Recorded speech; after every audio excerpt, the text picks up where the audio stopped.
Ser podcast.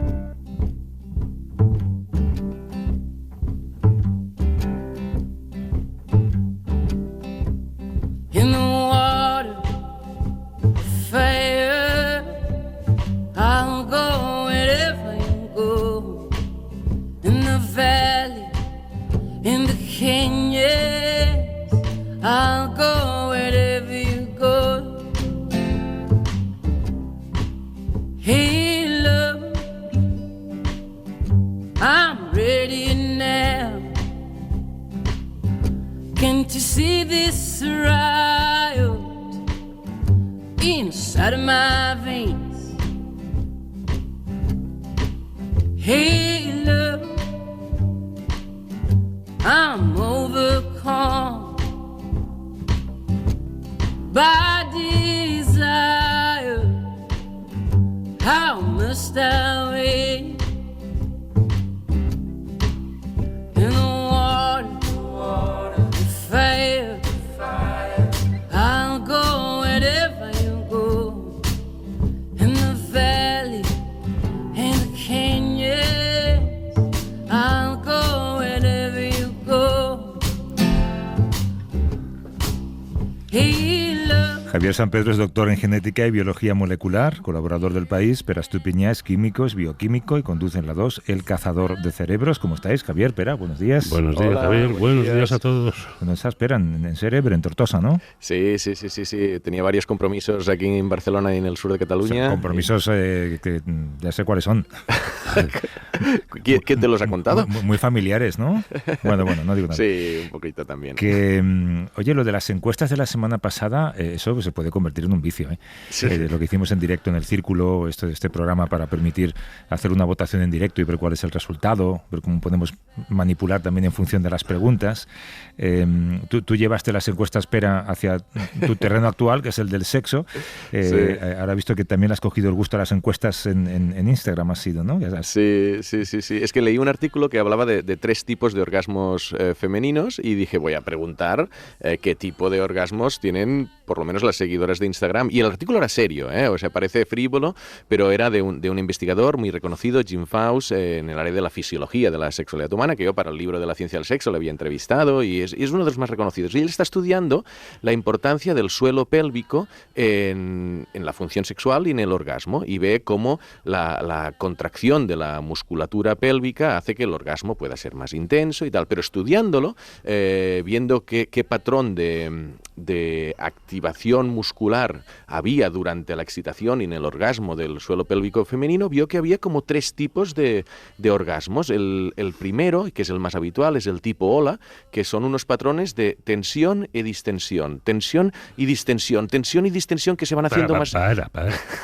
más intensos y en el orgasmo se mantiene ¿vale? Esta intensidad como una ola, ¿no? Pero luego había uno, que es el avalancha, que la tensión muscular es mayor en el momento previo del orgasmo y entonces cuando llega el orgasmo se libera y se siente el orgasmo como una avalancha, ¿no? Y el volcán es el que va incrementando y justo en el momento del orgasmo hay un pico de tensión muscular que es el más, digamos, explosivo, ¿no? Y había unos porcentajes. Este estudio lo hizo con pocas mujeres, lo dijo con 56, pero no pretendía ver qué porcentaje de mujeres tenían cada tipo de orgasmo, sino escribir estos 3 tipos, ¿no? Y yo puse una encuesta y me salió el 34% ola, 22% avalancha, 14% volcán y varios, puse la opción 30%. Es decir, que depende de cómo sea la estimulación, puedes tener un tipo de orgasmo o varios. Ya, pues yo, mira, me distraigo con estas cosas. Bueno, te distraes. Ya te digo, esto que cuentes con ello, que haremos una promo con tu interpretación de los 3 modelos de orgasmo, ola, avalancha o volcán, y con tu escenificación de cómo se reproducen. Pero se puede pasar de uno a otro, digamos, depende del tipo de estimulación. Sí. Por ejemplo, a ver, y eso ya se sabía de antes, ¿no? La estimulación directa de clítoris es como un tipo de orgasmo como más corto pero más intenso, y cuando es por penetración, que también es de estimulación del clítoris pero más indirecta, pues es como más lento y entonces también se siente un poco diferente. Incluso los orgasmos que se dan activando nervios del sistema hipogástrico en el cuello del útero, y eso existe, y de hecho se han demostrado en personas con lesión medular, en mujeres que tienen una lesión medular a una altura de la columna vertebral que impide la sensibilidad del clítoris. Es decir, ellas en el clítoris no sienten nada, pero con una penetración profunda sí que sienten cierto placer, y algunas pueden llegar al orgasmo por estimulación así más profunda, y también lo sienten, dicen que lo sienten pues diferente, es decir, que hay varios tipos de orgasmos. Bueno, te entretienes mucho con Instagram tú, ¿eh? Sí, bueno, a ver, ahora estoy con el libro de la ciencia del sexo y todo el mundo me pregunta por esto, y yo, pues una cosa lleva a la otra, y ya. Pero bueno. Oye, que se cumplen 10 años de la publicación de Sapiens, que es el superventas global del historiador Harari, que pasó por el programa, de hecho, hace poco, 45 millones de ejemplares en 65 idiomas. Tú, Javier, has publicado en El País un análisis en el que cuestionas el rigor de la obra, que siempre se ha considerado como un libro de divulgación científica, pero dices que una parte de ese libro no es tanto ciencia, sino relato, y hemos visto que hay mucha gente que dice que a raíz de tu análisis va a leer el libro, con lo cual estás haciendo publicidad de Harari. Pues sí, que no la necesita, por otra parte. Pensé que la editorial me iba a matar, pero a este paso lo que me van a hacer es una estatua. Una comisión. Te va a pedir más revisiones. Sí. El libro... La tesis esencial del libro de Harari, que fue el que dio a conocer a este historiador. Hasta entonces pues era un historiador muy poco conocido, de la Universidad Hebrea de Jerusalén. Y Sapiens, hace 10 años, convirtió a Harari en un intelectual universal, ¿no? Uno de los intelectuales más influyentes del mundo, a quien consulta a todo el mundo. Los gobiernos, los Bill Gates, las empresas, la UNESCO... El foro de Davos, está todo los sitios. El foro de Davos.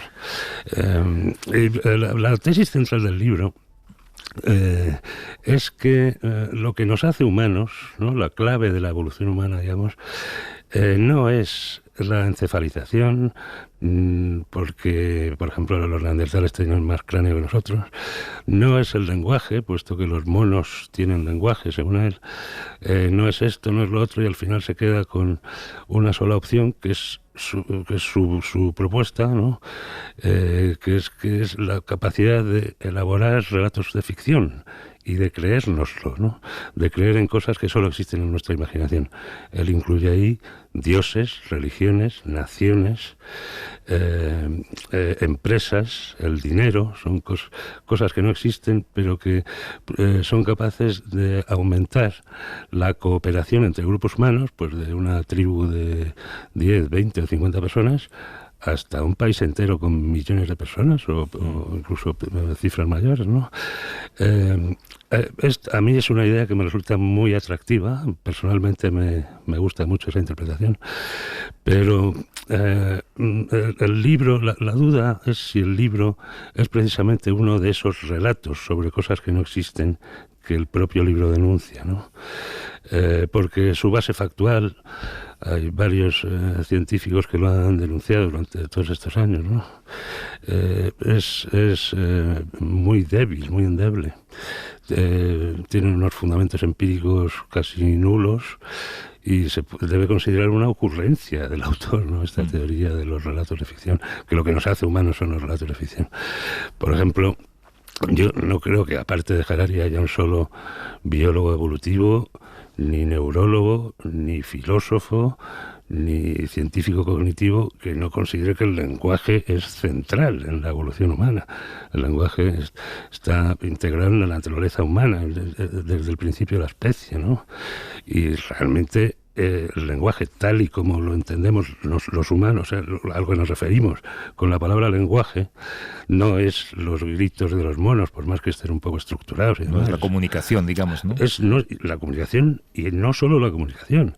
El lenguaje reconfigura nuestro cerebro, añadiéndole una dimensión nueva, ¿no? De manera que yo ya no solo muevo un brazo o echo a correr, sino que tengo el concepto de moverme un brazo y de echar a correr. De hecho, los verbos de acción como mover, correr, saltar, cuando una persona los pronuncia, se le activan las zonas del cerebro que normalmente mueven esos músculos, aunque no los mueva, ¿no? Están reprimidos, pero es un concepto que se añade sobre todas nuestras capacidades cognitivas, no es un mero sistema de comunicación.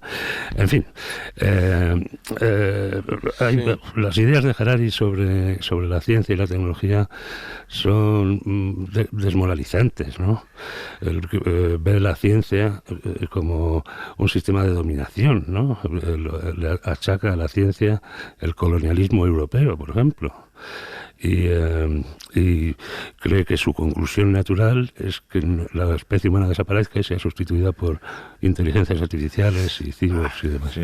Y bueno, todo esto que realmente en los últimos, desde que apareció ChatGPT, ¿no? A finales del año pasado, a principios de todo el mundo ha llamado a Harari para que analice la situación de la inteligencia artificial y nos diga de qué va a ir el futuro. Durante la pandemia todo el mundo llamó a Harari para que analizara cuál era la situación de la salud pública en cada país y en el mundo, cuando realmente sus ideas sobre las pandemias estaban equivocadas. Ya en este libro que ¿Cuánto costará una hora de Harari de consulta? Pues creo que me acaban de decir que unos 3.000 o 4.000 euros. Ah, sí, mira, te he hecho la pregunta a voleo y resulta que tienes el dato. Me acaba de decir, ve así, no.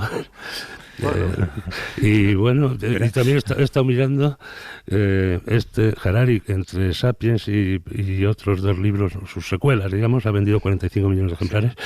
He estado mirando el Código Da Vinci, vendió 80. Sí. Oye, a nosotros nos regaló una hora, ahora que lo acabas de decir, porque nosotros en el Cazador de Cerebros también lo entrevistamos, y me acuerdo que cuando hablábamos con el equipo nos dijeron el domingo, no me acuerdo qué día, de febrero o de marzo, en Ámsterdam de 12 a 1. Y fuimos a Ámsterdam ese día para entrevistarle. No, hombre, es verdad que quizás está sobrevalorado. Yo creo que es un tío que sí que tiene mucho valor, pues es muy clarividente y posiblemente sí que está sobrevalorado. Lo que pasa es que, claro, a ver, Sapiens y Homo Deus son diferentes. Lo que planteas en Sapiens cuando lo lees es maravillosa la manera como escribe, y es verdad que te dejas llevar por la historia, pero igualmente en toda la interpretación del pasado evolutivo y de los libros que se publican sobre la historia de nuestra especie, o sea, hay una gran, no solo él, hay una gran dosis de especulación en muchísimos autores. Entonces, sí, entiendo lo que planteas, Javier, sí. Y la otra parte, que es de especulación hacia el futuro, que sería el segundo libro de Homo Deus, yo no creo que él diga que todo va a ir mal. Él, además, cuando le preguntas, dice, no, yo planteo escenarios posibles. Dice, ¿qué pasaría si hacemos eso o si hacemos lo otro? Y es más importante, por ejemplo, con la inteligencia artificial, yo creo que es más útil fijarse en lo negativo que puede pasar que no en las ventajas que sin duda pasarán. Es decir, las ventajas que ocurran, perfecto, pero de lo que tenemos que estar alerta, y yo creo que es lo que hace él, es de escenarios potencialmente destructivos. Es que él se anticipa a un escenario un poco Terminator, ¿no? Que la inteligencia artificial acabará dominando el mundo. Absolutamente. Sí. Pero en el caso de que no hiciéramos, es como que alerta. O sea, pero yo le pregunté y dice, mira, si no hiciéramos nada, dice, no, si no hacemos nada en cambio climático, con regulación de la inteligencia artificial, él sí que cree que si no hacemos nada vamos a un escenario catastrófico. Pero lo que hace es alertarnos, y yo creo que es útil esto para decir, hagamos algo para evitar este escenario. Tiene un inconveniente, no digo que no sea útil, pero tiene un inconveniente, que es que desvía la atención de los problemas actuales que está planteando la inteligencia artificial, ¿no? Las empresas están usando sistemas de inteligencia artificial para contratar gente, para despedirla, para controlarla. Eso es cierto. Eso es de lo que deberíamos estar discutiendo, ¿no? Son problemas actuales, los demás son escenarios de ciencia ficción, que por supuesto no solo ha planteado Harari, ha planteado todo el mundo. Que un tema del que hablamos aquí no hace mucho, de hecho creo que habíamos visto todos el vídeo de este hombre en fase de recuperación y haciendo algunos ejercicios, intentando ponerse de pie. Es este segundo paciente que recibió el trasplante de un corazón de cerdo, en este caso fue en Maryland, en Baltimore, y ha fallecido. Ha estado 6 semanas vivo, que es bastante más que el primer paciente, y se le veía además... No, mucho más. El primero vivió 2 meses... Este es 6 Sí. semanas. No, pensaba que había es vivido menos, un poquito menos, realmente. Sí, el primero, si no recuerdo mal, murió por infecciones que ya llevaba el corazón. Bueno, tenía una infección con un virus típico de los cerdos, pero además signos de rechazo del órgano, evidente, ¿no? El rechazo inmunológico tradicional. ¿Y este hombre? Pues todavía van a analizarlo muy exhaustivamente para ver qué se puede mejorar, ¿no?, en la técnica, pero bueno, lo más probable es que sea debido a un rechazo masivo del órgano. Es un problema que no han logrado resolver, pese a que los cerdos están genéticamente modificados para intentar minimizar el rechazo, pero claro, es un salto de especie de dos especies que han estado separadas 200 millones de años. Hay muchas cosas que corregir en un genoma para evitar el rechazo por completo. Y claro, reprimir el sistema inmune, pues puedes hacerlo hasta cierto punto, porque si no expones al paciente a que se muera sin percatarlo, ¿no? Si en ausencia de un sistema inmune muy activo. Me gustan mucho esos datos que introduces como de soslayo, ¿no? Son dos especies que llevan ¿cuántos años separadas? Bueno, he hecho 200 porque he tirado a voleo. ¿Millones? Luego, 200 millones, sí. No luego lo compruebo y veo a ver qué... Porque hubo un momento en el que nosotros éramos cerdos, por decirlo de alguna manera, ¿no? O los cerdos eran humanos. Todos éramos lo mismo. Todos éramos lo mismo. De pasado común. Oye, hay un teléfono habilitado, a ver si hoy que tenemos un poquito más de tiempo, tenemos, si la gente quiere llamar para preguntaros cualquier duda o vuestra opinión sobre algún asunto relacionado con vuestro terreno de sabiduría, digamos. El número de WhatsApp es el 638-855-349. Es de WhatsApp, como digo, así que si quieren mandar un mensaje escrito también, una nota de audio, lo que quieran, 638-855-349.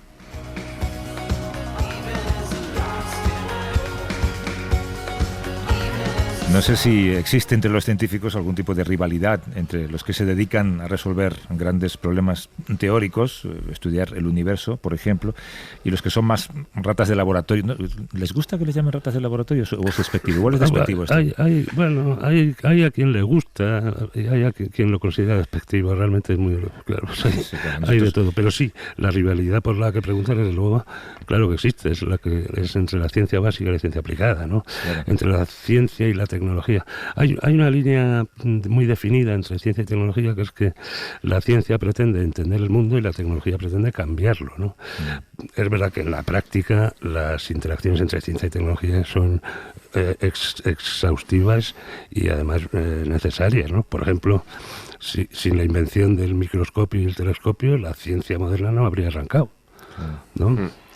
Estos científicos que investigan con la mente puesta en inventar algo, cuando inventan algo, ¿qué hacen con ello? Bueno, pues Luis Berenguer es portavoz de la Oficina Europea de Patentes, trabaja en la oficina de Múnich, hoy nos atiende, por lo que sea, en Radio Alicante, cosa que nos viene muy bien. ¿Cómo estás, Luis? Buenos días. Hola, buenos días desde Alicante, efectivamente. Desde Alicante, de paso, me imagino, porque tu puesto de trabajo está en Alemania, ¿no? Sí, nuestra sede central está en Múnich, yo trabajo en Múnich, pero soy de Alicante y por motivos familiares esta semana estoy aquí. Oye, claro, nos interesaba mucho este campo porque nunca habíamos hablado de esto. Lo primero, conocer el proceso, ¿sabes? Cuando descubres algo o llegas a alguna conclusión, cómo consigues ese certificado. Y claro, la primera pregunta es si se puede patentar cualquier cosa. No se puede patentar cualquier cosa. Digamos que la patente es el sistema que nosotros los humanos nos hemos dado para proteger las invenciones, para precisamente incentivar las invenciones, ¿no? Porque es una forma de dar una exclusiva sobre ese invento durante un periodo limitado de años, 20 años. Javier mencionaba antes el microscopio. Pues claro, el microscopio, quien lo inventara tenía la patente, la exclusiva del microscopio durante 20 años. A partir de ahí ya todo el mundo puede utilizarlo. Y es, como decía, para incentivar estas investigaciones, estos desarrollos científicos y tecnológicos. Pero no todo se puede patentar. Pero, claramente. por ejemplo, lo que estábamos hablando del corazón de cerdo, o sea, estos investigadores para trasplante modificaron, no sé si fueron pues 10 o 12 o 14 genes de cerdo para que no tuviera rechazo. Después incorporaron pues X genes humanos para no sé qué cosas de coagulación. Entonces están invirtiendo mucho dinero, muchos recursos en poder construir una técnica con la que ese corazón de cerdo no tenga rechazo. Cuando eso lo consigan, ¿eso lo pueden patentar? Sí. Claramente. Una patente se puede patentar todo lo que sea novedoso a nivel mundial y que tenga una aplicación industrial, científica, etcétera. Entonces, como decías, todos esos esfuerzos se recompensan con un derecho de exclusiva durante 20 años, ya sea... Puede haber varias patentes dentro de un proceso de investigación. Puede haber una patente sobre el propio corazón en sí, sobre incluso los instrumentos quirúrgicos que se utilizan, etcétera, etcétera. Todo lo que sea novedoso y que no contravenga la buena moral. Y por ejemplo, Luis, hace 20 años se discutió mucho sobre la posibilidad de patentar los genes humanos. Claramente, sí. Aquello no prosperó, ¿no? Porque un gen humano no es una verdadera innovación realmente, ¿no? Bueno, y hay otra cláusula que es lo que yo señalaba antes, que hay límites de índole casi moral, aparte de índole legal o científico, pero claro, hay una cláusula de moralidad. Hay cosas, la modificación de un ser humano no puede ser objeto de una patente. Cuando mencionas este periodo de 20 años, ¿esto es en Europa o es un...? Bueno, es aceptado normalmente. Que yo conozca, no hay ninguna legislación que exceda o que tenga un periodo inferior a los 20 años. Es, digamos, un convenio internacional que se ha adoptado por parte de nosotros, de los humanos. ¿Y los fármacos no tienen 20, no? ¿Tienen como 10 o 12 años de...?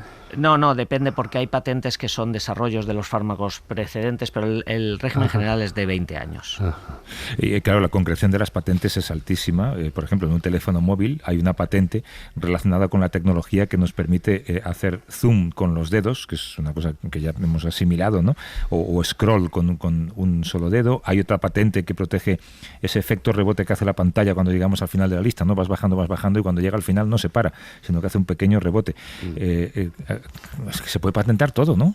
Sí, claro, cualquier desarrollo tecnológico o incluso científico es susceptible de ser patentado y evidentemente las patentes nos rodean, no las vemos, pero nos rodean. Está en nuestro teléfono móvil, en nuestro cepillo eléctrico con el que nos lavamos los dientes por la mañana, hasta en la pasta de dientes, por poner un ejemplo. Pero si por ejemplo alguien saca, imagínate que una compañía nueva de teléfonos saca un navegador y en el navegador pues usa ese efecto rebote. Claro, quien haya patentado esa invención puede exigir dinero. ¿Cuánto dinero puede costar usar algo tan nimio, ¿no? como es ese efecto rebote? Bueno, si me permites, no es nimio. O sea, para llegar a ese invento ha habido que investigar mucho, claramente. Y bueno, si alguien lo copia, pues para eso están los tribunales, para discernir cuál es la indemnización de daños y perjuicios. Pero me gustaría reseñar también que esa copia debería hacerse dentro de los primeros 20 años. Una vez que han transcurrido los 20 años, esos inventos forman parte del dominio público. Cualquiera puede utilizarlos, cualquiera puede desarrollarlos y a lo mejor convertirlos en una patente evolucionada, desarrollada sobre esta patente inicial. Pero, por ejemplo, un teléfono móvil, ¿cuántas patentes puede haber dentro de un teléfono? O sea, yo me acuerdo en el director del ICFO, del Instituto de Ciencias Fotónicas, Luis Torné, una vez me dijo, mira, es que dentro de un teléfono hay 20 premios Nobel, refiriéndose a las LED, o sea, 20 descubrimientos científicos que se originaron con premios Nobel y un poco reconociendo también que el creativo, o sea, no es Steve Jobs el que dice, voy a hacer un teléfono sin teclado. O sea, es gracias a que alguien descubre que un material puede ser conductor de manera precisa y crear una pantalla táctil.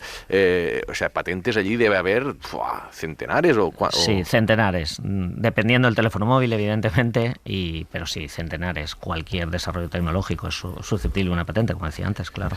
Luis, ¿es cierto que el cubo de Rubik no lo patentó nunca? No, nunca lo patentó, pero es un gran invento y desde luego ha tenido mucho éxito. Se podía haber forrado el riñón, pero bien, en 20 años, ¿no? Digamos. Sí, bueno... ¿Qué ocurre? ¿Que es muy caro patentar una innovación? No, caro es una inversión que tienen que realizar los inventores o las empresas a quien los inventores ceden su invento o cualquiera que tenga un interés en el mismo, pero claro... Hay otro elemento que tenemos que tener en cuenta, no solamente es dinero, es saber elegir el momento justo. Tiene que tratarse de una novedad a nivel mundial. Si tú haces el cubo de Rubik y empiezas a difundirlo y a venderlo, ya no lo puedes volver a patentar, porque ya está. Ha sido descubierto, por decirlo de alguna forma. Ha sido compartido, entonces ya no es una novedad. Con lo cual, a veces es dinero, a veces es momento, a veces es cultura también. Es muy farragoso patentarlo. Bueno, es un proceso largo. Solicitar una patente no es como pedir un pasaporte, ¿no? O renovación del carnet de identidad. Es un proceso burocrático que dura en nuestra oficina, la Oficina Europea de Patentes, entre 3 y 5 años, donde el solicitante establece un diálogo con nuestros, digamos, examinadores, la gente que analiza si tienes derecho a obtener esta exclusiva. Porque, claro, estamos dando, en un mercado de libre competencia como es el nuestro, estamos dando una exclusiva, un monopolio de uso. Entonces, para eso requiere un análisis exhaustivo de ver realmente cuál es la novedad, dónde reside y cuál es la solución técnica que se está dando al problema. Es un proceso también de índole tecnológico y científico el que realizamos. Y me pregunto si tenéis un cajón de solicitudes de patentes tontas, digamos, ¿no? Que yo sepa, no. De cosas que luego comentáis al lado del café, ¿no? Al lado del agua, ¿no? Que yo sepa, no. Todas son muy respetables. Todas. Pues, venga, cuéntanos algo. Hombre, alguna os habrá llegado de curiosa, ¿no? Hombre, curiosas hay. Se registran en todos los sectores de la ciencia y la tecnología, y hay muy curiosas. Desde, en fin, es que cualquier cosa, como decía antes, no se me puede ocurrir. Estoy en el estudio de Radio Alicante, estoy viendo una luz, pues esa luz seguro, incluso el dispensador de líquido. La esponjilla del micrófono, alguien la patentó en su día, pues ¿no? probablemente. Un juguete sexual. Sí. También son objetos de patente. Claro. Y de varias patentes. Sí, yo me acuerdo de una casa que estaba intentando poner como algo de estimulación eléctrica en los juguetes sexuales, y eso, claro, si funcionara lo patenta para que no la cobre. Pero imagino que estás en una posición que te permite ver un poco la tendencia hacia dónde va la ciencia, hacia dónde va el interés industrial, el mundo, ¿no? Sí, claramente. Además, en los últimos años se ha podido percibir muy claramente estas evoluciones, ¿no? Durante la pandemia, en 2020, 2021, las solicitudes de patentes en temas sanitarios, médicos, farmacéuticos creció mucho. Y también las de, por ejemplo, comunicación online. Ten en cuenta que ahora estamos utilizando herramientas que a lo mejor ya habían sido desarrolladas, pero no eran tan conocidas como las videollamadas, etcétera, etcétera. Eso se puede ver perfectamente. Y últimamente estamos percibiendo que hay mucho interés en desarrollar innovaciones, en desarrollar invenciones de naturaleza, digamos, sostenible. Claro. Estamos hablando antes del problema del autor de Sapiens y lo que venía, pero es que realmente los inventores se están centrando mucho en invenciones de naturaleza sostenible. Claro, sí, algas o cosas así. Sí, baterías, reciclados. Baterías, me figuro que ahí habrá una guerra comercial, ¿no? Absoluta. Oye, ¿y hay algo de las vacunas de la COVID? Porque recuerdo que se plantearon algunos litigios entre las empresas implicadas. Bueno, es muy complejo analizar esto. Yo creo que precisamente este año el premio Nobel a medicina, Katalin Karikó, que por cierto recibió el premio al Inventor Europeo del Año que nosotros otorgamos anualmente 2 años antes. No es que esté diciendo que sois la antesala de los Nobel, como los Globos de Oro. Efectivamente. Y era sobre precisamente las técnicas que han desarrollado luego, que han sido la base para desarrollar la vacuna del COVID. Sí. Oye, ¿se puede dibujar un perfil del inventor patentador? ¿Hay más hombres que mujeres? ¿Hay más mujeres que hombres? ¿Hay edades? Bueno, precisamente nosotros lanzamos un informe hace casi un año donde desde la perspectiva de género se analizaba también quién eran los inventores, y la verdad es que el mundo de la invención sigue siendo un mundo que es básicamente masculino. Básicamente masculino. Sí. Dime, perdón. No, luego hay el mito del inventor en el garaje de su casa. Ese es más un mito que otra cosa. La ciencia es un negocio serio. Y los científicos no tienen garajes. Están en laboratorios. Dick Van Dyke, Chitty Bam Bam, ¿no? Sí, efectivamente. ¿Pero suelen ser empresas o personas? Es decir, porque claro, pensamos en el inventor como una persona, pero al final imagino que son empresas las que... Porque, por ejemplo, en el teléfono, yo me acuerdo que se decía que, mira, que Nokia y Ericsson, que vendían teléfonos, han desaparecido, y alguien me dijo, no han desaparecido. Ellos lo que pasa, se dedican a innovar en componentes de los teléfonos y después los venden a los Samsung o a los Apple, que son los que hacen negocio vendiendo. Sí, claramente. Aparatos. Ellos venden la tecnología y les va muy bien. Ese es un negocio, claro. Pero más que inventores aislados, lo que sí que es cierto es que suelen haber equipos. Ya sea en instituciones públicas de investigación. Por ejemplo, en España es muy típico, el máximo solicitante de patentes no es una empresa privada, es el CSIC. Y luego hay otros países donde los principales solicitantes de patentes son empresas privadas. Has mencionado unas cuantas que evidentemente son muy potentes en el desarrollo de la innovación, en invenciones, en desarrollos tecnológicos. Oye, Luis, ¿y ChatGPT podría patentar algo? Porque bueno, el software como tal no es patentable, no es patentable, pero hay elementos que sí son susceptibles de patentar. Es igual que el teléfono, no se puede decir que el teléfono es una patente, son cientos de patentes. Bueno, pero me refiero no a patentar ChatGPT, sino a que ChatGPT quiera patentar alguna de sus producciones, ¿no? Sí, eso ha ocurrido. Hay una solicitud en la que hay un desarrollo científico que el autor, en vez de ser una persona física, es un programa de inteligencia artificial, pero nuestras leyes dicen que tienen que ser desarrollados por un ser humano, por un inventor o por un científico, pero bueno, el régimen es a día de hoy. Ya, eso te iba a decir. Espérate que las leyes las escribe la inteligencia artificial. Que vamos a intentar romper con ese perfil de género que nos contabas. Nuria Espallagas es investigadora y es también inventora. Es catedrática en la Universidad de Ciencia y Tecnología de Noruega. Su especialidad es la ciencia de superficies y la tribología. ¿Cómo estás, Nuria? Buenos días. Hola, buenos días. Como todo el mundo sabe lo que es la tribología, te voy a preguntar que nos expliques qué es la ciencia de superficies. Es ironía porque no tengo ni idea de qué es ninguna de las dos cosas. Javier, perdón. ¿Nos explicas, Nuria, qué es la ciencia de superficies y qué es la tribología? Bueno, la ciencia de superficies es pues todo lo que ocurre en una superficie, ¿no? O todo proceso que puede pasar en una superficie. De hecho, todo lo que pasa en un material. Yo de hecho soy química y soy ingeniera de materiales. Entonces, todo lo que pasa en un material siempre empieza en una superficie. Y es muy importante estudiar las superficies para poder cambiar materiales, cambiarle propiedades, modificarlos. Los catalizadores, por ejemplo, funcionan en superficie y eso es ciencia de superficies. Ya lo que es la tribología es otra historia porque, de hecho, la palabra tribología es una palabra que se inventaron los humanos allá por los años 60 del siglo pasado. Un grupo de ingenieros, físicos y químicos que intentaban un poco aglutinar tres disciplinas de la ingeniería que estaban como un poco separadas, ¿no? Y esas son la disciplina de la lubricación, la disciplina del desgaste y la disciplina de la fricción. Entonces, tribología no es porque sean tres disciplinas, sino tribos significa frotar en griego, y frotar es lo que se hace, la fricción es lo que se genera después de frotar dos superficies, ¿no? Entonces, vale. Y el sufijo o logía es la ciencia del frotado, ¿no? Claro. Entonces, de ahí vino esa palabra y se la inventaron en Inglaterra. Hubo una convención y vinieron con esa palabra. Y desde los años 60 del siglo pasado tenemos todavía que explicar qué significa la palabra.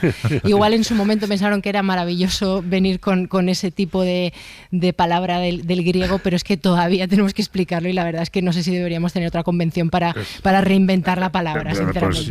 Yo creo que sí, porque es la definición de una palabra inútil, ¿no? Sí, efectivamente. Oye, tengo que decir, por cierto, que estás en Zaragoza. Nos encanta cuando los científicos pasan por aquí y aprovechamos ese viaje para hablar con vosotros. Tú, Nuria, has patentado uno de los materiales sintéticos más duros del mundo. Se llama Thermasic. Thermasic se llama, ¿no? Bueno, pues véndelo, a ver, y vamos a ver si lo compramos. Bueno, a ver, lo que es el material sintético más duro del mundo está dentro de nuestro producto, que el nombre comercial es Thermasic, y es el material que es base de nuestro invento, es el carburo de silicio.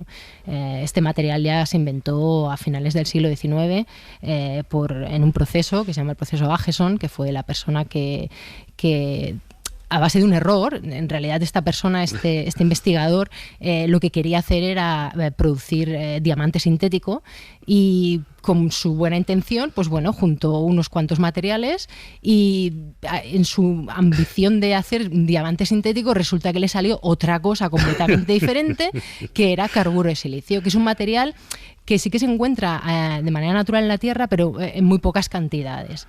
Y entonces, desde finales del siglo XIX, este hombre lo patentó y hizo mucho dinero. Y montó una empresa y este material se sigue usando como abrasivo a día de hoy y es un material muy duro, es sintético y tiene una desventaja y es que en el campo en el que yo lo quería utilizar carece de punto de fusión y el campo que yo lo quería usar se llama proyección térmica, es un campo en el cual hacemos recubrimientos en materiales para protegerlos y el carecer de punto de fusión es una desventaja porque entonces no podemos poner esos materiales en unos sistemas donde los calentamos cerca de su punto de fusión, luego llegan a una superficie y se enfrían para formar un recubrimiento. Entonces, si no tienes punto de fusión, no puedes calentar un material cerca del punto de fusión. O sea, y nosotros simplemente... ¿Quieres decir que es imposible volverlo líquido? Claro, porque subliman. El carburo de silicio sublima. Directamente, o sea, se transforman en gas directamente. ¿Vale? Entonces, lo que tuvimos que hacer es darle un punto de fusión. Dijimos, bueno, pues esto no tiene punto de fusión, pues habrá que dárselo. Y en el campo en el que nos movemos no se le había justicia, no se le había ocurrido a nadie o llevaban intentándolo mucho tiempo y como es un campo, el campo de la proyección térmica es un campo muy industrial, pues al final están al día a día, ¿no?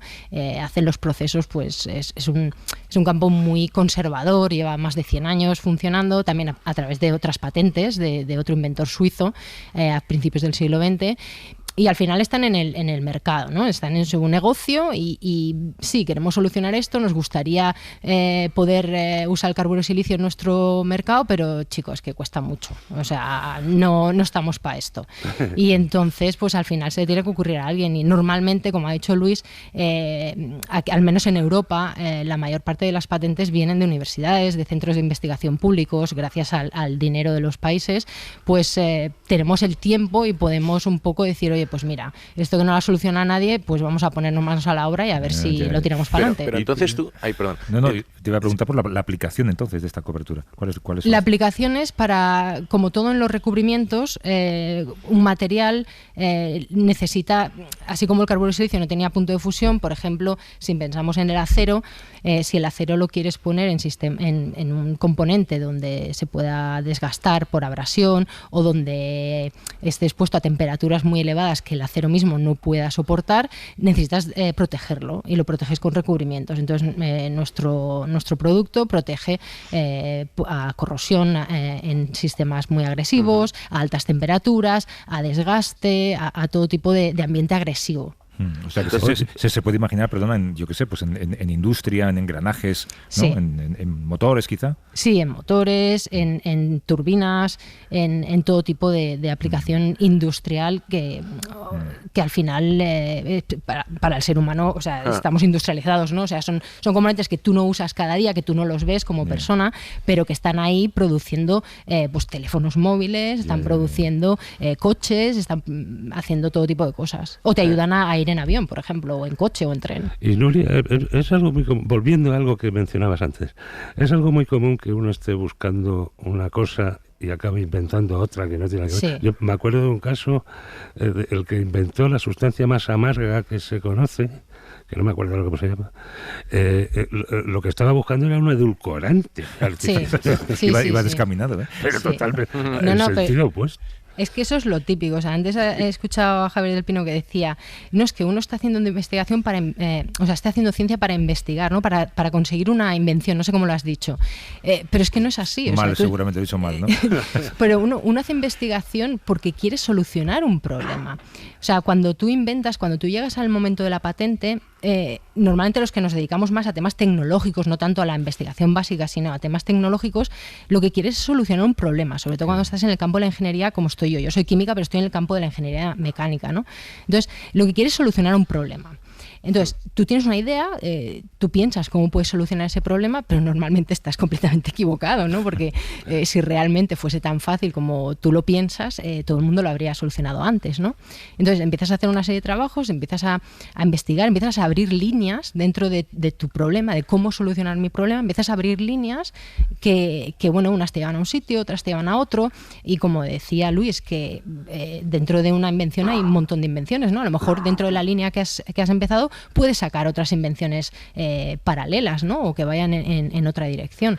Entonces, de eso se trata, ¿no? O sea, tú tienes una idea, pero no sabes muy bien cómo vas a llegar a ella. Pero, ¿y tú te quedas algo de propiedad intelectual de esta contribución? Me refiero, tú, había un material que ya estaba patentado que no te viene a punto de fusión. Imagino que habéis inventado o habéis modificado un poquito ese material para que sí que lo tenga, pues con química, pues y eso tiene unas aplicaciones industriales que se han patentado y alguien ganará mucho dinero con eso. Y tú habrás contribuido X en el descubrimiento de eso. ¿En esa patente se te valora de alguna forma? ¿Tú recibes algo de eso? ¿O...? Bueno, esto ya entra dentro de que, porque claro, yo lo hice yo y mi coinventor, Fahmi Mubarak, que era mi estudiante de doctorado en aquel momento, lo hicimos en una institución pública. Es la Universidad de Noruega, la Universidad Técnica de Noruega, eso es una institución pública y hay una serie de vías que tienes que seguir. En teoría, incluso trabajando para una institución pública, lo que tú inventas no te pertenece. O si tú inventas algo, no te pertenece. Tienes que entrar dentro de una... Tienes que tener un diálogo con la universidad y cada universidad, al menos en Europa, lo que yo conozco, el sistema europeo, tiene sus normas con sus empleados y con sus inventores de cómo repartir la posible comercialización de ese invento. Entonces, ¿cómo funciona en Noruega? En mi universidad en concreto es que vas a la oficina de transferencia tecnológica, les planteas que, oye, mira, creo que he solucionado un problema que lleva mucho tiempo sin solucionarse en este campo, me ayudas a ver si realmente lo he solucionado y si esto puede patentarse. Y eso es lo que hicimos. Fuimos a esta oficina y tú les pasas toda la información, porque ellos son los expertos en patentes. O sea, yo como científica, buscar información en patentes para mí es muy complicado, porque eso es otro mundo. O sea, cómo escribir una patente es ciencia ficción para mí, todavía. Y tengo 2. Entonces... tú vas allí, ellos te ayudan, los que saben de patentes, ellos investigan toda la documentación que tú les pasas y al cabo de las semanas vuelven y dicen, pues sí, parece ser que esto es novedoso, como ha dicho Luis, esto es innovador y podéis patentarlo, y entonces empieza un proceso. Entonces a nosotros nos plantearon, cómo funciona nuestra oficina de transferencia tecnológica, nos plantearon 2 vías. Una vía es, como esto está dentro de un campo muy industrial, podemos ir a las empresas que se dedican a esto y que llevan tiempo buscando esta solución y que no han podido, pues podemos ir y venderles una licencia y que ellos la exploten, y a nosotros, a la universidad, nos pagarían pues un royalty, ¿no? Eso es una vía. La otra vía, que fue la que nosotros elegimos, porque éramos muy inocentes en aquel entonces, fue la de montar una startup. Montamos una empresa pequeñita que la montaba la universidad, y ya dentro de montar una startup ya hay otra serie de procesos, ¿no? que llevan a bueno, cómo crece la empresa, cómo se reparten las pues eso, lo que es la sociedad, ¿no? Dentro de los que han fundado la universidad, etcétera. Luego vienen inversores, hay muchos procesos, ¿no? ¿Y qué pasa? ¿Que no funcionó bien, por lo que dices? ¿O qué? Sí, nosotros hemos montado la empresa está ahí, la fundamos de hecho en diciembre del 2014, llevamos pues eso, 9 años ya, va a ser en diciembre. Y nosotros conseguimos financiación, porque claro, tú cuando montas una empresa, o sea, no es que tengas una patente y te hagas rico, lleva un proceso muy largo. Incluso si hubiésemos hecho una licencia, muy probablemente una de las empresas más grandes que estaban buscando este material, muy probablemente hubiesen comprado la licencia y la hubiesen metido en un cajón.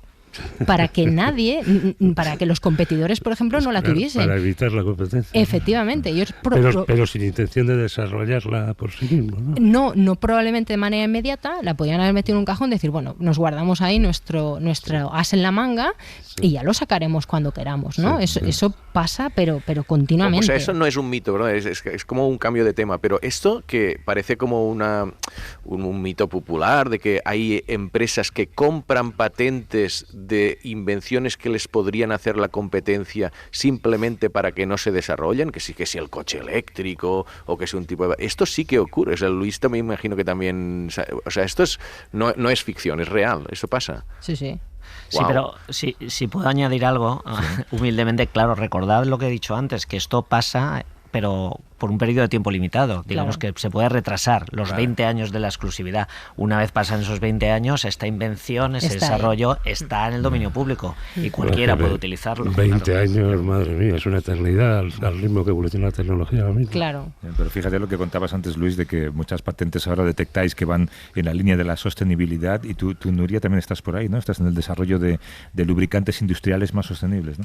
Sí, esa es mi otra línea de investigación dentro de lo que es el campo de la tribología. O sea, lo de las superficies es la empresa que montamos en su día y que está ahí funcionando. Y el otro campo al que me dedico es ya que soy química, me dedico pues eso, un poco a investigar lubricantes, nuevas formulaciones de lubricantes que sean más respetuosos con el medio ambiente. Para evitar aceites de motores de barcos, ¿no? Sí, sobre todo eso. Es muy curioso el tema porque esto es algo que la gente pues normalmente no conoce, ¿no? Yo me dedico mucho al campo marino porque, claro, Noruega tiene mucha costa y hay mucha industria marina. Entonces, a raíz de empezar a trabajar en este tema de los lubricantes respetuosos con el medio ambiente, vas descubriendo cosas que están publicadas y que no son igual del dominio público. Y es que, por ejemplo, las fugas de lubricantes en el mar por culpa del transporte marino, que ha aumentado de manera exponencial en los últimos años, es un problema mucho más grande que los microplásticos en el mar. Entonces, claro, eso es algo que tú sabes como científico en tu minicampo, pero que a lo mejor los medios de comunicación no sacan tanto porque, claro, no se ven, ¿no? Son gotitas en el mar pequeñas que no se ven, y sin embargo los plásticos sí que es muy fácil sacar una imagen, ¿no? Claro, está bien que nos lo cuentes. Oye, que os agradezco mucho la conversación. Hay, por cierto, un oyente que deja una pregunta, Luis, yo creo que es más para ti. ¿Estás ahí, no, Luis? Sí, aquí estoy. Dice un oyente por WhatsApp, hombre, España es conocida por determinados inventos, obviamente. Dice este oyente, ¿cómo cobra el inventor de la fregona y el chupa chups? ¿Por unidad? Bueno, es lo que decía un poco Nuria, ¿no? Depende del acuerdo que tenga o con su institución pública o si es su empresa, etcétera, etcétera. Pero normalmente si hay una licencia, la licencia, y Nuria, tú me corriges porque tú conoces ese campo mejor, pero las licencias son o por unidades o un tanto alzado, etcétera, etcétera. Digamos que la casuística es muy rica. Claro. En tu caso, Nuria, ¿el recubrimiento cómo se cobra? ¿Por metro cuadrado? No, nosotros vendemos el polvo para que otros hagan recubrimientos, pues nosotros patentamos el proceso químico para hacer el polvo. Vale. Entonces nosotros lo cobramos a kilo, el polvo, por supuesto, pero puedo decir que la imagen de que un inventor se hace rico tampoco es del todo cierta. O sea, tú estás ahí al final luchando, como nosotros tenemos una pequeña empresa, estamos ahí luchando para entrar en el mercado, porque normalmente quieres entrar en un mercado donde hay gigantes, y van a intentar que tú no tengas éxito, aunque vengas con un producto que ellos querían hacer. Van a intentar que tú no tengas éxito, ¿no? Entonces... los de Chupa Chups sobre la fregona quería decir yo algo. Es verdad, todos vivís o habéis vivido fuera. Es verdad que la fregona que existe en España no es muy común en Estados Unidos, ¿no? En otros lugares. En Estados Unidos, en Inglaterra. Si un vuelo que llega de Madrid lo abres, de gente que vive allí, lo que encuentras, porque es lo que llevamos, es sobres de jamón ilegales y fregonas. Eso lo puedo yo constatar. Es cierto, en Noruega, cuando yo me mudé a Noruega hace ya 16 años, la fregona era un producto de lujo. Entonces el contrabando de fregonas España-Noruega ha sido interesante. Y de huesos de jamón. Luis Berenguer, que es portavoz de la Oficina Europea de Patentes, y Nuria Espallargas, que es catedrática en la Universidad de Ciencia y Tecnología de Noruega, es inventora y es emprendedora también. Oye, mil gracias a los dos por esta conversación, ha sido fantástica. Un abrazo. Gracias, igualmente. Chao. Hasta luego. Oye, hay un oyente que nos preguntaba, nos ha dejado la pregunta, ya reconoce el oyente en el enunciado que quiere fomentar la rivalidad Millás-San Pedro, legendaria rivalidad, como todo el mundo sabe. Claro, antes ha contado Juanjo esto de la influencia de las emociones en la aparición de enfermedades. ¿Esto está demostrado científicamente? No soy muy conocedor del tema, pero hay una relación que cada vez es más obvia entre la depresión, un fenómeno psicológico, ¿no?, y la inmunodepresión. O sea, que las que el sistema inmune funciona a menos nivel. Yo creo que la cantidad de indicios que van indicando esto es bastante importante. En la COVID se vio también que las personas con trastornos emocionales y depresión enfermaban más. O sea que hay una conexión. Hay una conexión. Pero se exagera mucho también. Pues no hay rivalidad entonces, o no la fomentamos. Y otra cosa, tú antes has... agria polémica, la llamo página. Al arranque del programa, Pere, tú has hablado de los orgasmos ola, avalancha o volcán, y también los has escenificado. Nos dejan una nota de audio dirigida a ti. Yo tampoco sé lo que dice ni lo que hace, pero vamos a escuchar a ver qué es. Lo habéis conseguido, me he puesto cachondo. Bueno, si se estimula el deseo sexual. Javier San Pedro, hasta luego. Hasta luego.